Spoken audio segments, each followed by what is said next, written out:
कुछ लोग गुमे हुए नहीं भी होते, मगर कभी हमें ये समझ आती है कि अगर कोई अकेला जाके किसी कमरे में बैठा है या कहीं ड्राइव पे चला गया है या बाथरूम से बाहर नहीं आ रहा, तो ऐसा नहीं है कि वहाँ कोई परेशानी है।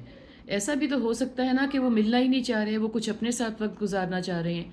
तो हमें ऐसे लोगों को मौका देना चाहिए। हम अब भले अकेले रह रहे हों, भले हम फैमिली के साथ रह रहे हों, भले हम किसी फ्रेंड्स के साथ, कॉलीग्स के साथ ट्रैवल कर रहे हों, हमें बहुत मर्तबा ऐसा दिमागी तौर पे सुकून नहीं मिलता कि मुझे कोई तंग नहीं करेगा। किसी को ये बात समझ ही नहीं आती कि कुछ वक़्त इनको अपने साथ गुज़ारने देना चाहिए।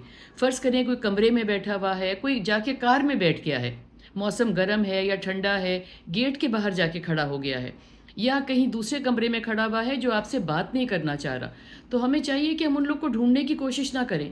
अगर आप दरवाज़े तक आ ही गए हैं और आप देख रहे हैं कि कोई आराम से बैठा हुआ है, गमज़दा नहीं लग रहा, अपने आप को नुकसान नहीं पहुँचाना चाह रहा, तो उसको मौका देना चाहिए कि वो कुछ देर अपने साथ बैठे। हमें अपने लिए बहुत मर्तबा वक़्त ही नहीं मिलता। बहुत गहमा-गहमी है ना ज़िंदगी में। ज़रूरी नहीं है कि जो नौकरी कर रहा है, जो कहीं जा रहा है, जिसका बहुत घर भरा हुआ है, उसके पास वक़्त नहीं है। कुछ मर्तबा अकेले बंदे को, जिसके पास अपना अकेला कमरा मौजूद है, उसको भी हम वक़्त नहीं देते।